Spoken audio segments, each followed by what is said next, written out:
Welcome to the Women in Vinyl podcast with Jenn DiEugenio, founder of Women in Vinyl, and contributor Robyn Raymond. This podcast facilitates conversations with those working in the vinyl record industry to educate, demystify, and diversify the vinyl community. Thanks to Liv Mueller for this incredible song.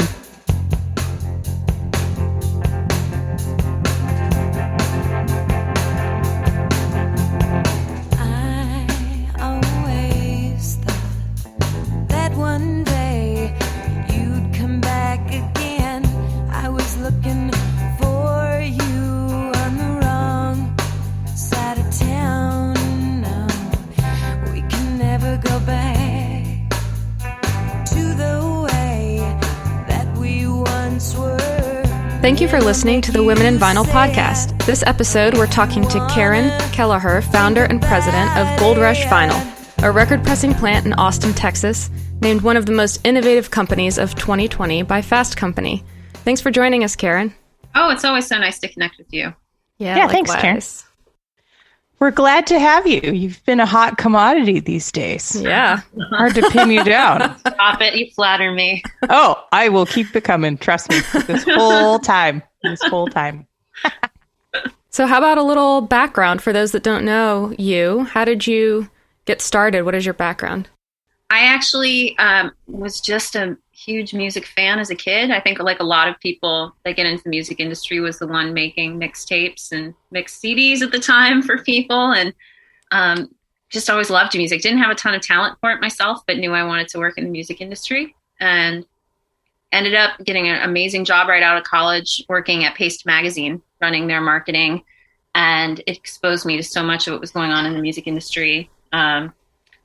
Few years later, ended up in Silicon Valley. More recently was working at Google Play as the head of music partnerships there, and helping mobile app developers like Spotify and Pandora be more successful on mobile. And during that time, my sister and I still had a hobby managing bands. We were managing some really great independent artists. And from that work and my work in Silicon Valley, I was starting to see the realities of what the digital music era was doing to musicians. How little money there was being made on royalties, how hard it was to compete. And at the same time, how much vinyl was having a resurgence. You know, we'd be working at the merch table and kids would come up and just ask for vinyl. And I'd be like, you're a 16-year-old kid, like, do you want vinyl? Like, do you want a record player? Right. Okay. And then more and more, we were trying to get vinyl made and just found it was a really difficult experience. It was certainly not a very friendly one to somebody who wasn't a major label, like an independent artist. Right? So that makes it like, oh, hey, I'm going to do that. That looks great. Right? Yeah. Well, I just, I was, when I was working at Google, I just had to do this presentation. And it was really interesting because I was trying to show the magnitude of how many streams you need to make money in this era. And the infographic I showed said, 100 vinyl records equals 368,000 Spotify streams equals 2.5 million YouTube views. I mean, that's a t-shirt right there, That's Jen. crazy. Right? Mark it. That's a t-shirt right there. Like, I was giving that presentation and that slide, and I was like, what in the world? So I started thinking more about vinyl and, kept coming back to this idea of like, could there be room for another plant here in America? What would that look like? What would it be like for somebody like me who has not been in the vinyl community other than as a casual collector to come in and try to build a factory and bring fresh eyes to it? And now I own a forklift and But can you drive the forklift? I can, is the question. Every time I do, it's funny that it's always guys out at the FedEx truck. They're always like, yes, young lady, should you be driving that? I'm like, oh yeah, watch this. Here's my license. Yeah. I mean, you should literally put a sticker on the back that says property of Caren on the back of your forklift and be like, actually, do you want me to bedazzle it too? Because I own this thing. Yeah, it's fun when I go out in heels, especially. It's kind of just like extra, like, wink and nod at them. But yeah, so yeah, I certainly like 10 years ago, 5 years ago, had you told me I would own a vinyl record factory, I've been like, what are you talking about? And people thought I was nuts. I mean, luckily my family didn't, my friends, people who, whose opinion I really care about, but lots of strangers had lots of ideas. I mean, I kept getting told over and over again, like, you're not going to get money for this. It was very definitive too. People weren't like, that's an idea. They were just like, you're never going to raise money for this. You're never going to get it off the ground. You don't know what you're doing. It was so like, just so many people trying to point me away from it. And so it makes me really proud when I come in here and see, there's a full staff running here and all the records we get to make. And I love it. I didn't know I'd love manufacturing so much. It is so much fun. I think most people would probably find a label or some other way to be involved with vinyl. So I think it's really awesome. And I'm excited to have you on here to talk about it because you went to like the beginning, you weren't just like, oh, I want to get into vinyl. You're like, I'm going to open a pressing plant. Like that's, that's awesome. Had I known how much goes into it, maybe would have rethought that. But at the time, naive me was like, oh yeah, we can do this. And it's every day's a learning. Every day's a new learning. So besides people looking at you sort of like you were crazy, what other challenges did you come up against? I mean, like, how did you even figure out, these are the kind of presses I want? So what was that journey like? At the time, there weren't really many options. I mean, one of the appeals of getting into vinyl manufacturing at the time was we were starting to see new machinery come online. I had been told, it's just impossible to find these old machines. You'll have to sell a kidney and, go to a foreign country and, do a deal in an alley to get a machine. Like that's the kind of mythology that was around the vinyl pressing machines. So when new machines started coming online, although they were more expensive than an old machine, felt like a path forward on that. Right. But I think one of the biggest challenges that we had was there just aren't very many vinyl factories in the US. And certainly the bank that I worked with to finance this hadn't ever seen a factory build out before. And so a lot of our comps that we used to figure out how much it would cost to build this and maintain it and run it were incorrect. I learned the hard way, like, double your costs and anticipate 50% less revenue. And don't trust what people tell you. And when it comes to, throughput on machinery or the cost of electric or, all of these things, it's like, I learned the hard way to like double check the numbers.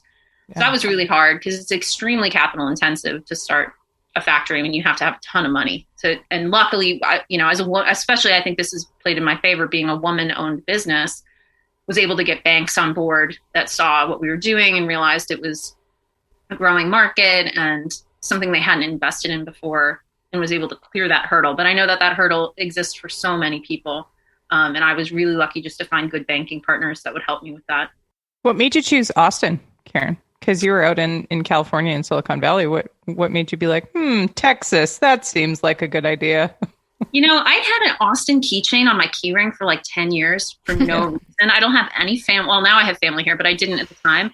Yeah. I just really liked it. I'd come for South by and just got like a good vibe from it. But when I came up with the business plan and had my initial financing secured, I basically took my business plan to a couple different cities and to their economic development offices and said, if I were to come here, build this, create jobs, what incentives would you give me? Like basically like why sell me on your town? Yeah. And Austin really just every door felt like it was flinging open. They really wanted Gold Rush Vinyl to live in Austin. It was a piece of, music business that would boost a lot of the local music economy. And Texas is just a really easy, compared to California, especially easy state in America to do business in. They're very, low regulation, like just get to work, create jobs. And so we were able to get Gold Rush Vinyl up and running. From the time we got permits to the first record off the press, it was 2 months, which is crazy. Yeah. Wow. Yeah. That's bonkers. You know of people that were trying to start a factory in California and it took them 2.5 years just to get through permitting. I mean, Texas of course really was the right place for me for the speed I wanted to move at. And a place I felt like if I was going to plant my life somewhere that I'd be happy to be for a long time. That's helpful. Yeah. Have you guys been to Austin recently? I mean, in past South Bys or anything? I've never been to Austin. It's always been on my to-do list for sure. I mean, working in live music for as long as I did, like my bosses were always going to South by and whatever. And I got the luxury of like doing their logistics and planning some of their vacations. But Never got to sneak myself into their suitcases and go experience it for myself. But yeah, my sister lives there. So she is the creative director for Austin Monthly magazine. It's a beautiful magazine. I love that magazine so much. Shout out to my sister. In your little family. Yeah, no kidding. Jeez. Yeah, so we were supposed to actually come visit right before the pandemic. You and I were talking about that. So yeah, we were going to do a Women in Vinyl kind of gathering too. So I'm excited for. I feel like so much of my energy right now is bottled up. Can't wait for South by to come back next year, and I'm starting to see live concerts, being announced. I bought my first concert tickets yesterday in 16 months. For what show? For Rustin Kelly's tour. He's a national songwriter. Awesome. But buying it, I was like, I haven't bought a concert ticket in almost 16 months. Was it a hard ticket, or did you still get it in your Apple Wallet? And you're like, It's for I'm a nostalgic person, so I was like, maybe they'll give me one as a souvenir. Yeah, I have a whole shoebox full of tickets. It's like one of my favorite things. That I was glad that I tried to always have a ticket stub from all of the shows that we did when I worked in live live stuff too. So me too. I have a whole closet in my house that is dedicated to my rock boxes, is what I call them. It's all of them memorabilia. I'm a huge set list collector. On my wall right here are tons of set lists. I always wait around at the back at the sound engineer booth. Can I get, front of house guy? Can I have that? Yeah. I got a couple of those too. Or I would just walk on the deck and take it when I worked there. And I was like, no, Keener kid, this is mine. It'll probably be hard to get tickets again too once everything opens back up. I feel like trying to get your COVID vaccine, all of us who are used to trying to get tickets to things, maybe it was a benefit. We were just looking, trying to get the first appointment. Honestly, that was my genius idea. I wish that some government person would have asked me about my input for vaccination schedules, because I was like, yo, all you need to do is get a bunch of the unworking live professionals, because we're used to getting 30,000, 60,000 people into a stadium on a weekend or a festival on a weekend, wristbanding them, IDing them, right? Giving them lanyards and oh, you're VIP? Okay, you go over here. Oh, and you're this? You go over here.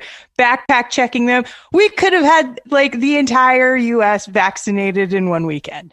And Canada maybe would have taken two. Yeah, no, I know. I was like, man, just tell them there's a beer garden and you can have you could have your age restrictions. If you're 18 plus, you go to the blue tent. If you're 65 plus, you go to the red tent. Please show your wristband and your laminate. Thanks. So true.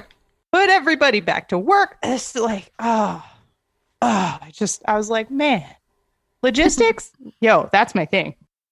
Could have done it, but sadly, no NGOs. Next pandemic. Hey, everybody, I'm ready. Hey, call Robyn. Now that we all have info our at womeninvinyl.com. Now that we all have our Bill Gates microchips. Hey, Bill, are you listening? If we want to do this again, I've got you covered. Speaking of technology, we'll come back to this. How did working in corporate type settings help you in your current role and what you're doing now? Great question. I think I'm really good at figuring out systems that work and looking at, best case and worst case scenarios. I mean, I'm a business geek. I went to business school twice. I liked it so much. So a lot of my hopefully two different ones. Yeah, and wasn't repeating. A lot of taste the rainbow, Caren. Taste the rainbow. My team are all really intellectually curious people is the word I used for it. Nobody on my team had worked in vinyl. We really just all learning a lot. And I think from a corporate perspective, certainly it gave people confidence. I knew how to run a business, even though I'd never done it before. It was kind of oh, well, you have some credentials on your resume that give us confidence that you're not going to hopefully blow this thing up and lose us all our money or anything like that.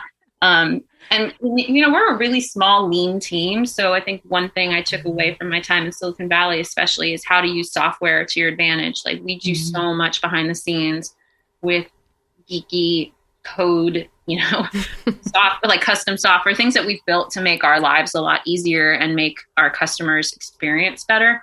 I think that's one thing that, especially being like a younger plant owner, that I always wanted to have in our DNA. And it's helped us to also attract young talent that, grew up on mobile devices and think more about that instead of faxing in a order form, as some plants still will have you do.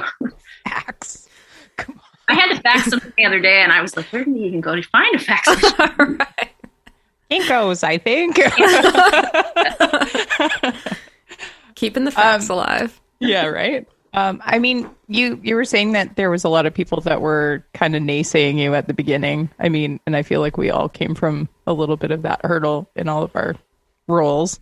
But were there people that were like, besides your family, that were like, do this. This is a great idea. Oh my God, do it yesterday.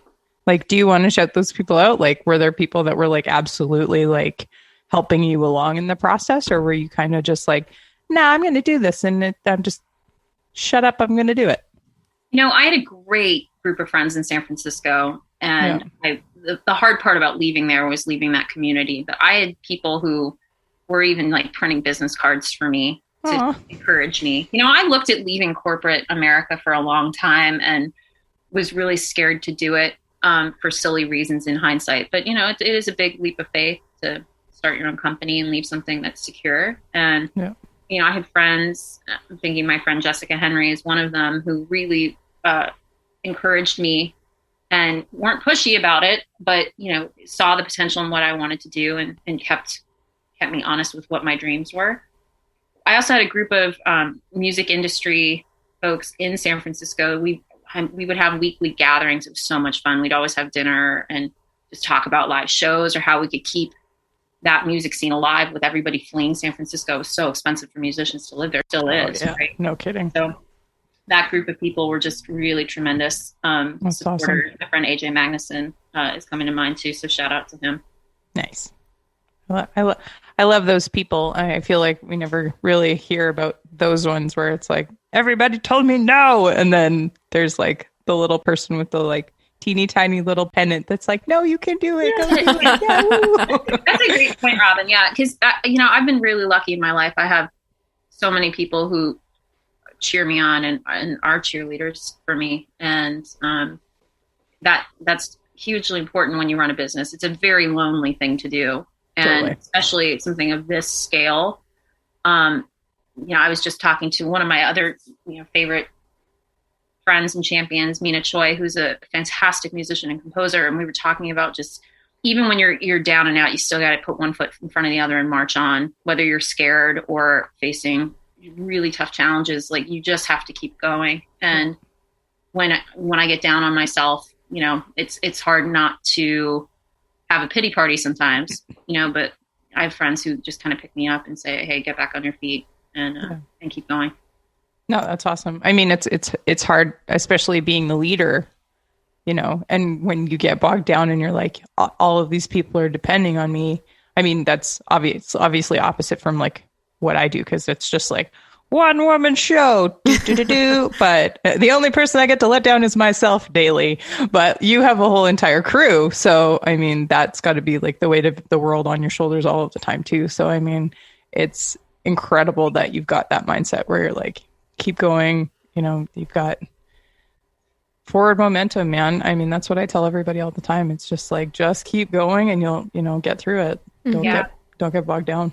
Exactly. And, one thing awesome. I've learned is it's super important to set boundaries as an entrepreneur. I have rules, like I can't work from my apartment. Once I get home, I'm done. So if I have to do work, I go out to a coffee shop or I stay at the office, but trying not to let it bleed so much into my life that I don't have perspective. Right.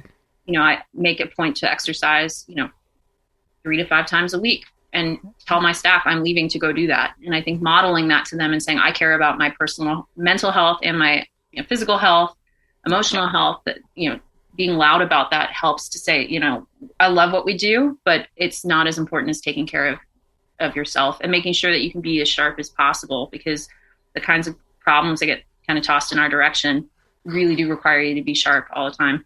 Yeah. Well, and a That's so factory important. job, a factory job, notwithstanding, like that can totally just physically beat a human into a pulp anyway. So, Oh yeah. I mean, and especially in the challenges that we're facing right now. I mean, it's you never know from day to day if you're going to have PVC colors, if you're going to, I do have this. My sister is a phenomenal entrepreneur herself, and she encouraged me when I started this to come up with what we call our contingency plan of every possible thing that can go wrong, down to like Caren loses the mailbox key because I am the only copy.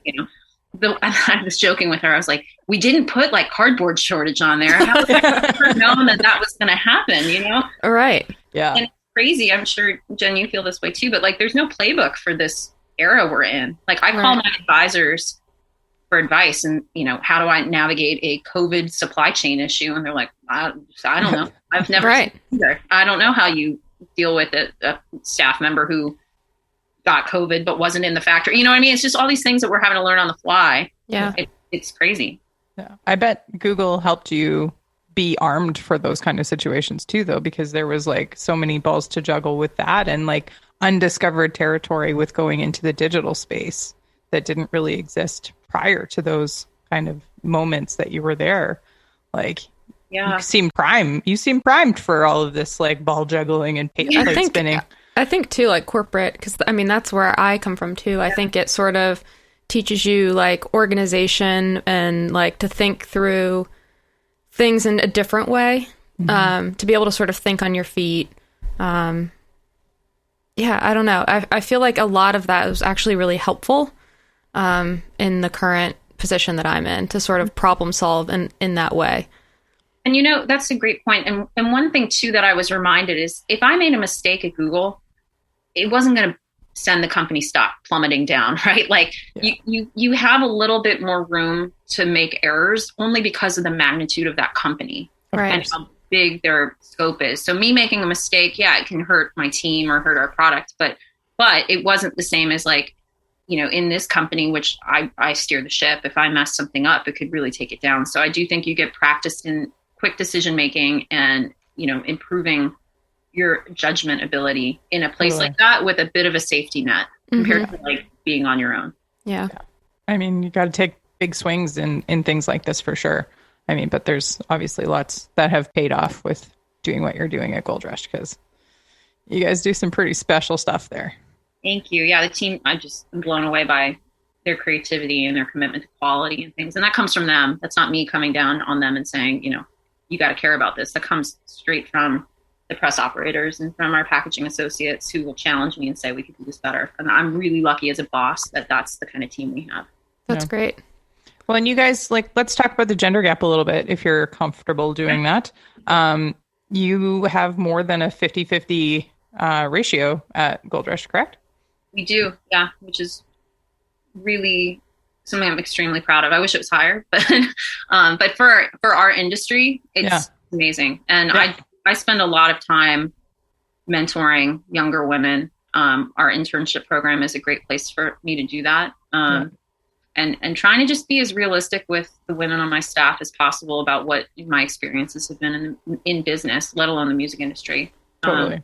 But it's incredible. And it reflects too. I mean, vinyl buyers, are women too. It's not, you have a whole male dominated industry. You miss half of the perspective of why people are buying vinyl, who's buying vinyl, how to approach them and, make it a friendly, atmosphere for them. So it's nice that we have those differing perspectives.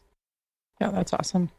What would you say? I mean, people, I think, have this misconception that manufacturing and vinyl is sort of this, it's a dream job. And I mean, it is in some instances, but it's still manufacturing. And so maybe you could talk about some of the misconceptions or things that people don't really realize about what we come up against day to day. Ooh, man, this has been a good year for that because I had one person just say like, thank you for the polite email, but like, it doesn't change that my records aren't in my hands. And it's like, believe me, I want your records out the door so I can take more steps on. Like, I'm not sitting on them because I don't want them out the door, Yeah. I'm just going to hang on to these because I really like them. Yeah, right. believe me, dudes. I really, and it's always dudes that complain about it. But yeah, I want these out the door too. But yeah, I think one thing is we've all been so trained in an on-demand era to expect everything to just show up and you can click a button and magically the Amazon drones like drop exactly what you're looking for, right? Like we're trained to think that things just kind of appear without understanding the supply chain and how difficult it is to do that. Totally. Yeah. Push button, receive item. Boop, boop. Yeah. So I think people just don't think about that or realize that we have issues like if plastic is delayed because there aren't enough shipping containers to take it across the United States to where we need it, or, you know, the world's supply of lacquers just shrunk really overnight because of a fire, or our paper sleeves are held up because another fire in a warehouse. Like physical manufacturing, things can go wrong. And I think a misconception is that, you know, we just magically like think up the spinal and it shows up. Right. So, or you have everything, you make every single piece. So why don't you have all of it?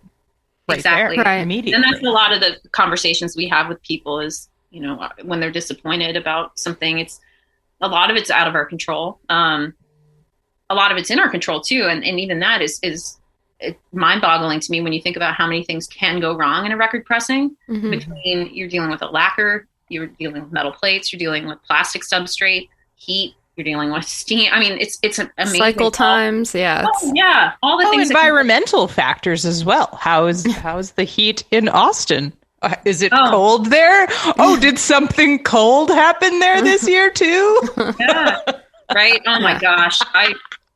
The snowpocalypse was just, I had a full breakdown on the middle of the week when it started snowing again. Like it had just started melting and then it started snowing again. And I just cried for a whole day.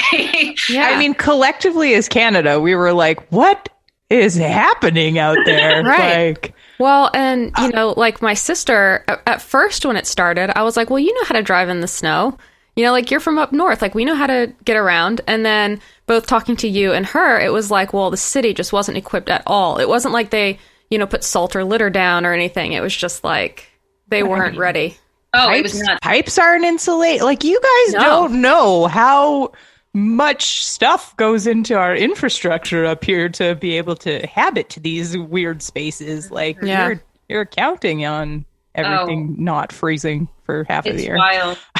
I'm really proud of the team. Kate, Isaac, and Ian in particular on my team weatherproofed the factory before. When it looked like it might snow, they went ahead and just rained all of our pipes out. Like amazing. The last drop that we could of water. So when we came back, we didn't have any pipes broken except a city water line pipe to our toilets, you know? So that's amazing. That's the one thing that happened. Great. Right. Yeah. Yeah. I mean, how long were you guys shut down because of that, Caren? We were shut down for a week. And even if we'd been able to get in here, the city of Austin mandated that all manufacturers stop operating. And in fact, I mean, we're a small factory, but you know, big Samsung semiconductor factory was forced to shut down. That's a ton of work in progress inventory that's lost. It was a huge economic issue for the city of Austin, but especially manufacturers. It was pretty wild. And but even then you're telling customers, sorry, we can't physically be in the factory to press your records right now because we can't get there. Yeah. Like, what do you mean you can't get there? Well, I'm not going to force my staff to go in on a snowstorm and press your records. Right. But anyway. It is. It's crazy. Yeah.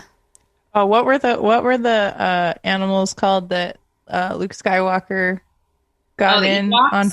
No, he cut the one open and he like buried into it on Hoth. Yes. I never remember what that one is called, but you know, like let me just saddle up one of those. Sorry, Star Wars geeks. I mean, it's not May 4th anymore, so get off of me. You know, he like let me just like hop on one of those and I'll beetle down to Gold Rush and I'll just They were called Tauntauns. Tauntauns, yes. Thanks, Mitch, coming through with the trivia. Mitch, everybody, Mitch. You know, like it's like weather stuff is things that people don't understand. I mean, like I had a power outage the other day and I can't cut any records when I don't need power. Mm-hmm. It's a very physical thing, you know, that happens here. And you know, we have a facility where, you know, during COVID, you have to be really careful who's coming in and make sure everyone stays safe. You know, the funniest thing that happened to us all pandemic year is we had a raccoon infestation. Oh my God. Beep. babies. I know. They were tiny. So we went into the factory and, our morning shift crew looked on the floor and all of our pipe insulation was on the floor. And we looked up and this terrified baby raccoon at us. Like, I didn't mean to get stuck here. And, trapped it. And then in the middle of the night, Mama raccoon must have came and rescued it out of the trap. And they came back again. So they were like, we're music raccoons, damn it. We're joking. We're going to write a children's book about Rocky Raccoon that, broke into the factory and wanted to press records. And that was his dream. I mean, I'll funny if that's what we no make. Problem. If that's what, is the bestseller is our factory book about the raccoon. So. Oh, man, you've got to do a merch line with a raccoon on it. We do. I wish I had it here to show you, but yeah, we've been buying stuffed animal raccoons for clients that have babies and sending it with a little Gold Rush t-shirt on it. So that's amazing. I mean, I don't have a baby, but I'll take one of those for sure. Is the baby the bar for entry? Because I have a dog. Does that count? Jen has cats. I'll send it in the care pack. They're a little mascot now. Yes.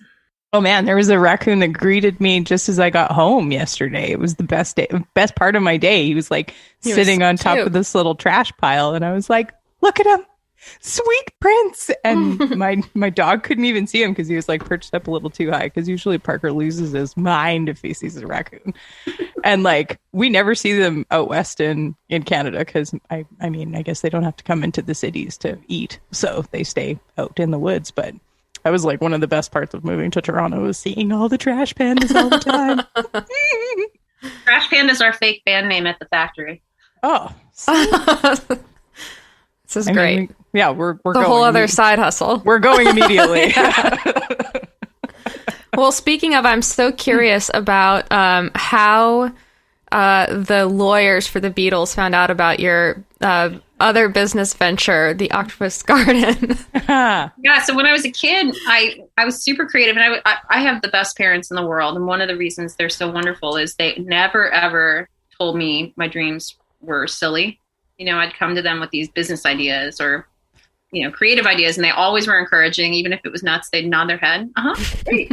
But I had this idea as a kid for a Hard Rock Cafe kind of Beatles chain restaurant called the Octopus's Garden. That's amazing. And I drew up a floor plan and came up with menu ideas Mean Mr. Mustard pretzels and oh my God, it's amazing.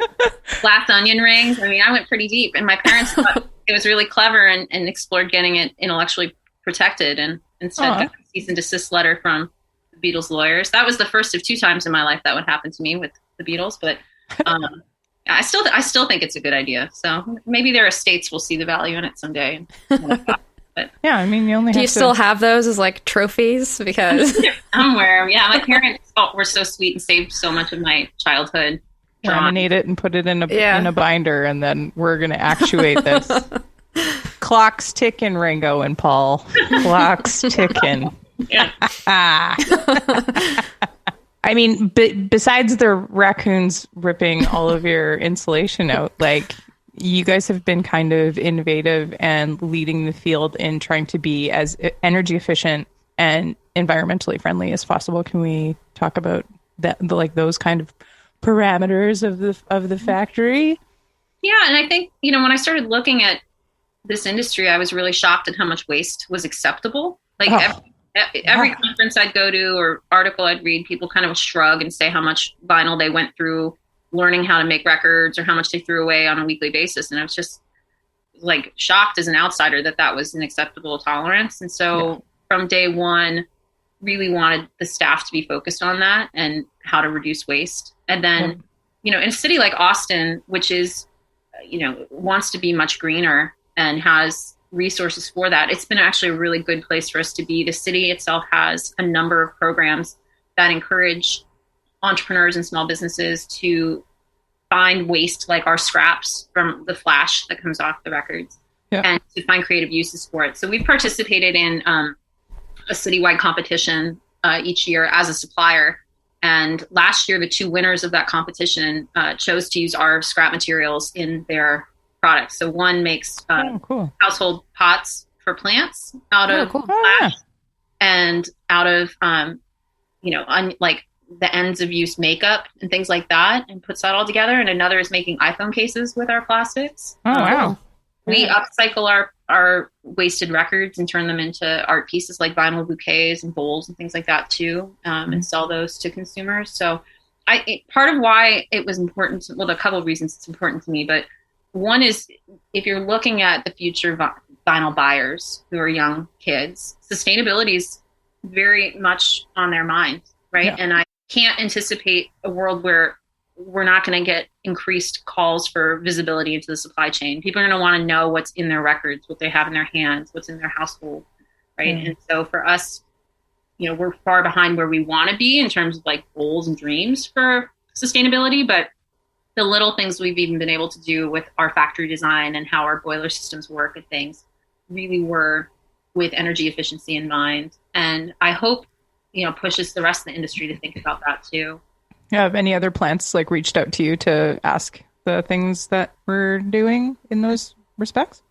Not really. We've had one or two groups that are thinking about starting factories reach out, and we have to be protective, obviously, of our intellectual property. But there's just like little things that are kind of no-brainers to me that that people can do, such as upcycling or finding other sources and making it known that we have waste material that people can put to use.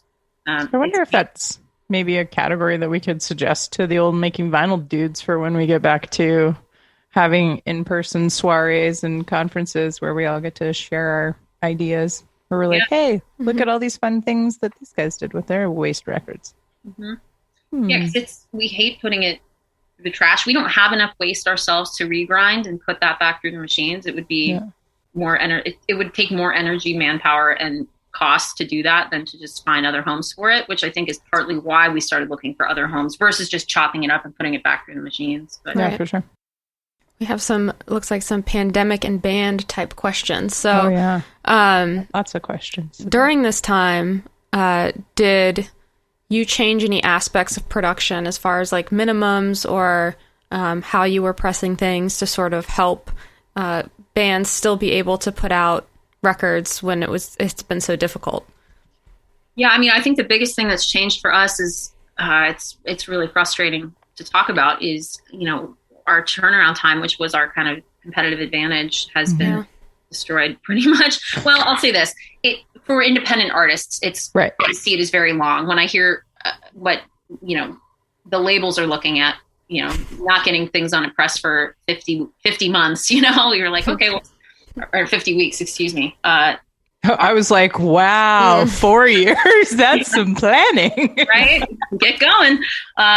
No, we're at 16 weeks right now. We used to be at 6. And so that's really made it difficult for us to be able to fulfill our promises to smaller bands that aren't thinking about planning for vinyl that far in advance. And certainly, needed it now. Like, I understand when customers were upset with how long it was taking because they were for the past year, independent musicians in particular have been living off of vinyl revenue.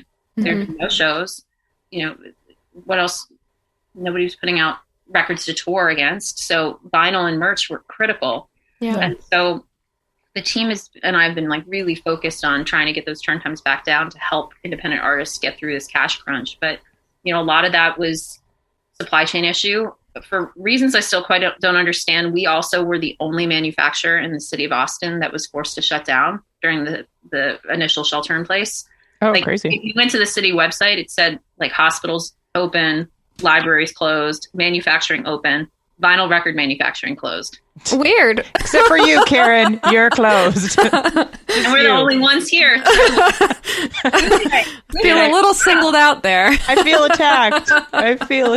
You're like, who do I have to buy a coffee for? Man. Did I forget to buy a parking ticket? I'm sorry.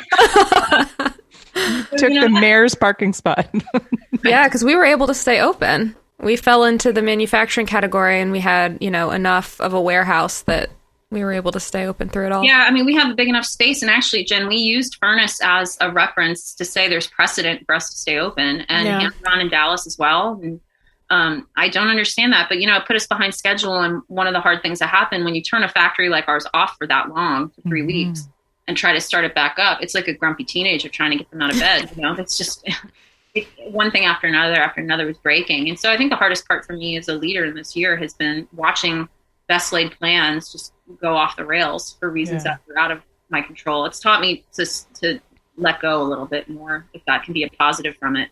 But now we're starting to think about, okay, well, what can we do now? Live music's coming back. We took on some larger orders and decided, you know what, that's not really our sweet spot. So it's given us a chance to rethink who we are as a company, the clients that we are best situated to serve, and how to get back to that and stay focused. Yeah, honestly, I feel like we did that too. Like, it really was a time for us to evaluate what our capacity looked like and who we were best able to work with now and moving forward. I think it was good for that. And it was really hard when vinyl tanked in April, all the plants kind of saw it dry up because it was just so much uncertainty. Right. It was really difficult not to take everything that was coming at you because you didn't know if work was going to flow or not. I mean, I hate to say it, but I was like really scared for the vinyl industry because so much of what we do here is around tours, right? Musicians come to us because they need tour inventory ASAP. Yeah. With tours gone, I was like, man, I don't know what this is going to look like for us. And so we started stepping outside of our lane, if you will, of what we're good at, and learned not to do that. And so it's been reaffirming, if nothing else, to say, we know the clients we want to serve and what we're good at, and let's just refocus on that. So, and I'm curious now what's sort of going to happen. And I think it's good, and hopefully other plants did that too, to sort of find who their market is, because, if you have different people serving different markets, I think it's a better future for vinyl to survive. Because my concern was, well, now lead times are so long that what if people start thinking, well, now it's becoming too boutique again, or I have to wait too long, or it's too expensive because people are trying to get their stuff in, that what if it does lose some sort of, the upward trajectory that we've been seeing because of that. And so that's been sort of something in the back of my mind that I'm like, I hope it doesn't go in that direction, that it becomes hard to get because everybody's waiting so long. Yeah, I share your concern there, because if people shrug and go, it's going to take too long, never mind, then right. Move on to some other form of entertainment or put their money. I mean, that's kind of been like a godsend for me, honestly, is like the turnaround times for plants is starting to give me a little bit of an edge where I'm like, well, you don't have to get a lacquer cut and you don't have to get plated. I can just cut directly into your record. So you might pay a little bit extra, but you'll get your records quicker. Right. And versus not having them to sell at all. And that's exactly it. Yeah. That was the problem I saw as a band manager when it was either have vinyl or don't have vinyl. And if you didn't have it, you only take that tour once and all the money that gets left on the table. So totally. We've even seen, Robyn, we've seen like lots of clients moving into lathe cut and just doing shorter runs just to get, product, and appropriately pricing it for fans and saying, this is such a rare thing. We're going to price it appropriately to make up for. Honestly, that's been one of the biggest hurdles is like, I get asked probably 12 or 20 times a week about doing 100. And I'm like, you don't want to do 100 with me. Trust me. Also, I don't want to do 100 of your record, but like. But it's a good stopgap for sure. I mean, if someone puts in a vinyl release and needs like 50 to promo, I mean, that's perfect. It's true. But I mean, the price point is like, you're looking at like a 30 or $35 a record for me to do it. If you get like jackets and all that kind of stuff. And they're like, wow. If I got them pressed, I could sell them for $25 and make a profit. I'm like, well, it takes a plant like 45 minutes to do 100 and it takes me like 40 hours. So sorry, but like, yeah, I am a maniac and I am a workaholic, but like there are limits as to what the human body can do, my friends. Yeah. With that in mind, Caren, like, have you noticed like some trends or common requests from the people that you have been taking orders from in the last year? The best trend is that vinyl sales are just explosive. People are, repeat clients where I know what numbers they were doing previously are coming back more frequently with repress requests and with awesome quantities. It's awesome to see that, especially for back catalog stuff. And I'm not talking like legacy catalog stuff. This is bands that put records out in 2014 coming back for repressings of those titles and at quantities that are really encouraging. That's awesome. That's a great trend. We used to do about 75% of our pressings were black. I would say now it's maybe 25%.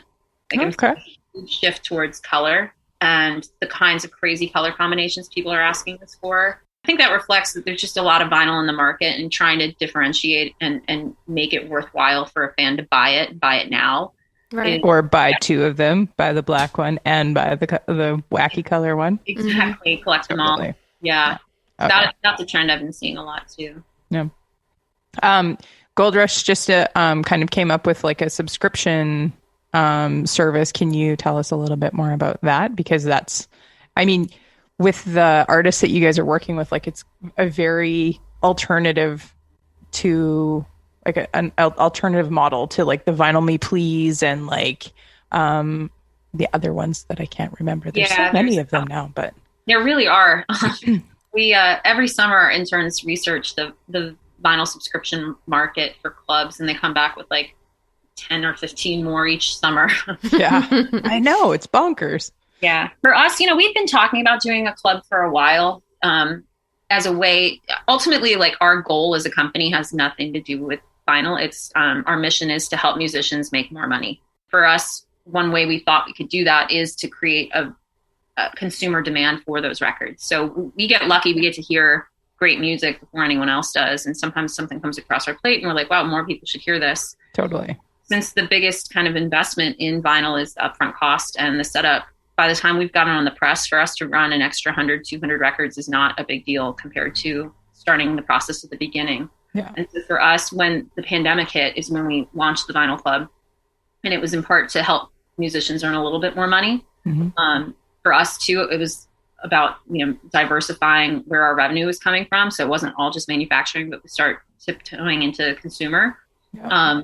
And it's been really fun. I think it's a nice thing for us to be able to do too for clients that totally are excellent clients, is to say, hey, we'd love to write about how great your record is and put it in the hands of people. And because we're manufacturing them, our costs allow us to do 2 records instead of 1 at the same price as the other vinyl clubs. So you might not know the artist we're sending you, but we hope you trust, our reputation enough to take the recommendations we're giving and give it a try. So it's been a fun experiment for us to see how that's received. Yeah, no, I love a cool that. Idea. It's something that I'm kind of like kicking around in lathe world too, where I'm like, oh, hey, I really like your band. Maybe I should just make 10 more because I talk about it on the internet all the time. And people are like, how do I buy that? And I'm like, well, you got to talk to the band. So it makes it a little bit easier to maybe have some on hand. So when we talked to our independent artist clients about what else we could be doing for them, that kind of came through loud and clear, was like, help us put our music in the hands of more people. Totally. Right? Because they're not musicians. And I know this from working with them. Very few of them have business at the front of their mind, right? That's why they're creative. That's why they're musicians. And they're very good at music, right? Right. Understatement of the year, right? As a reformed musician, I can tell you, I do not belong in the business space at all. I'm like, what am I doing? You're paying me money? This is weird. I don't know what to do with this. Yeah. So we know how to do that. And so for us, it was, we were talking more and more about what we could do. Is it exposure? Is it helping you sell records? And it kind of felt like, well, let's try this and see if this works. And if we can turn people on to new music. And it's been fun to do. It's been tight. I mean, because of supply chain delays and stuff, we had a calendar of what we were going to put out, and that's all gotten kind of thrown around. So our subscribers have been really patient with us, but it's really, really fun for us to do that every month. That's awesome. What's sort of the next step that you can share, obviously, with Gold Rush? Like, are you hoping to step into plating or expanding on the amount of presses you have? What's sort of your goals? Yeah, we are looking at an expansion. So one of the things that was, this already was a big swing at the fences, right? To go open a factory without having run a factory before. So why stop there? Right. Well, the way we built the factory, we have space for 6 presses. We have 2 right now. Yeah. We already did all the work on the infrastructure side to allow for that. So when it comes time for expansion, we just have to drop a new machine and we don't have to do any construction or, I've already paid for all of the infrastructure. So I'm glad the vinyl market is booming because now I won't look so silly for having done that. But yeah. So we're looking at expansion. We've got a couple other tricks up our sleeve we can't talk about yet, but I will be back on a future podcast, I'm sure, to talk to you about that. But oh yeah, of course. Yeah, it's been fun to be able to dream again. I think when I talked to our banks and advisors at the top of the pandemic last year, the sound advice I got was keep your head down and just stay afloat. That's all you have to do this year. Like, this is not the year for big dreaming. It is stay afloat, keep your people employed, and then we can start dreaming again.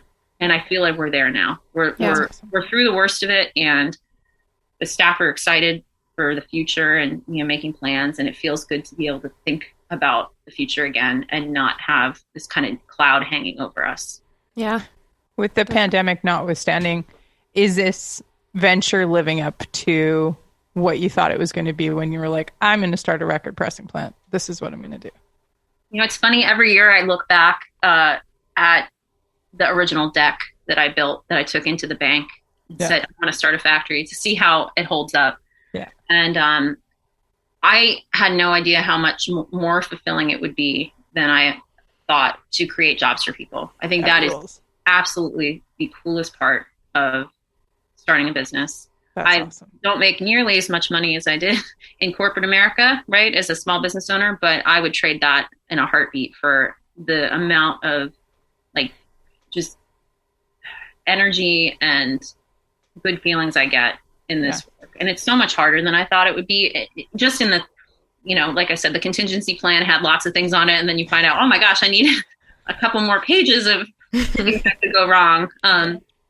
But you know, it's so much fun. And when you get to, especially like when we have local artists can pick up their records here, when you get to be a part of that process and watch them physically hold their record, something that freak out, it's so the best. Much, right? Because digital, it's not the same. It's not the same when you see it on Spotify. This is a physical manifestation of so much work. It is absolutely rewarding to be a part of that. And that was the piece that I didn't have a big enough imagination for. Yeah. It's a powerful thing when you hand over that physical copy. Like, even if you, I mean, for my land, when you do one and you give it away to the person and they're like, and seeing people like enjoy it, you know, like consumers too. Do you have a record that you guys have done that you can talk about that you're super geeked about? Oh man. Well, I'll tell you one we did. This is a crazy story, and it's entirely true. We pressed a vinyl record for Skittles, the candy. So when you said taste the rainbow earlier, so we pressed it was for their Super Bowl ad, which actually wasn't an ad. It was a musical on Broadway starring Michael C. Hall from Dexter. And we had to do this record. It was like a 3-day turnaround on this project. Yeah. And the record was the score of the musical. And then on the backside was ASMR of Michael C. Hall eating Skittles. It is the weirdest record we have done. We didn't know what was going to be on the record until we got the file of the lacquer. So it doesn't stop there though, because so we finished this record and it's you know, it looked beautiful. It was on sky blue vinyl. We sent it off. The person who was supposed to pick the records up, I guess, missed the UPS cutoff, and that UPS was closed on a Saturday. They needed the records for Sunday. They called and said, can you press some more? Coincidentally, I was at the factory and a press operator was there with me, so we pressed some more. They put me on a plane with 2 full suitcases of vinyl, and I flew it to New York, dropped it off. A courier met me at the airport and took it, and that is the links that we will go to for a customer. Wow, that's amazing. I was supposed to be on a first date that night too with someone, and I had to call him and say, this is really crazy. I have to fly vinyl records to New York City. We'll have to reschedule. That's amazing. For Skittles. Sorry, Dexter needs me. I'll be back. This is a true story. I'm not trying to stand you up. That's the best. I mean, the only way it could have been cooler is if you're like, I need you to carry some vinyl records with me to New York, get on the plane, and we're going to have some awkward plane conversation. This is the best first date ever. No, it was great. And that campaign, the agency behind that was really wonderful. And they won a couple Clio awards for that. So that was fun to be a part of. That's probably the craziest record that I've geeked out on. Favorite color or effect that you guys do at Gold Rush right now? Ooh, the team have been doing just these really cool translucent mixes that just, I can't even describe it. They look incredible. Last week they made one that looked like a galaxy with had glitter in it and this marbling effect. And it's just beautiful. Like, Yeah, because you guys had like kind of a contest on Instagram for a while that was like name this color or whatever for a while, right? yeah, we were creating new color combinations. We're about to put a bunch up on our website. Awesome. Our gallery has been in need of some work, but yeah, the team just come to me with like great ideas. And one thing I love about them too is that they will sometimes look at what color an artist or like a client chose and then get the artwork and say, you know what, actually, we think we could do something cooler. Do you want to show them a sample and see if they want this instead? That's and the awesome. clients are like, oh my gosh, I hadn't thought of that. Or I didn't know you could do that. And it's fun to show that we care that much, to be able to match the artwork to the vinyl, or make these kind of crazy, wacky things happen. Yeah, those are my favorite kind of projects from the start, where we can sort of talk about what their packaging is going to look like and what vinyl colors or effects might be cool with what they want to do. Yeah, it's fun. Now it is your time to gush about your socials and like tell us where we can find you. Tell everybody how they get with the Gold Rush. We are Gold Rush Vinyl pretty much everywhere on the internet. And best way to explore a project with us is to head to our website and set up a sales consultation call with Jonathan, who's amazing on our team here. And we'll make your vinyl dreams come true. Yes, you will. Yes.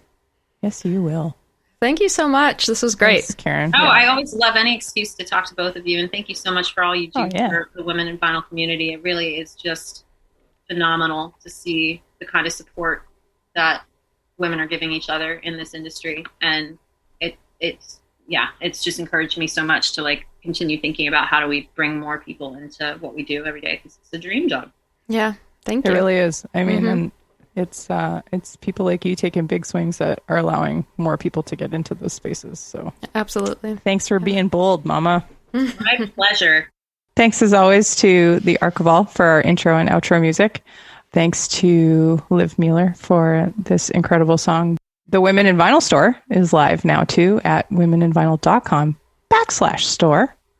As always, join in the conversation on Instagram or send us a note at media@womeninvinyl.com. Please check out womeninvinyl.com for past episodes and the amazing archive of interviews, even with me, where I predicted the Apollo fire. No jokes. Thanks so much, as always, to Black Circle Studios, Peluso Microphones, and myself, Red Spade Records. Don't forget to like, subscribe, and give us a review on your favorite podcast delivery method.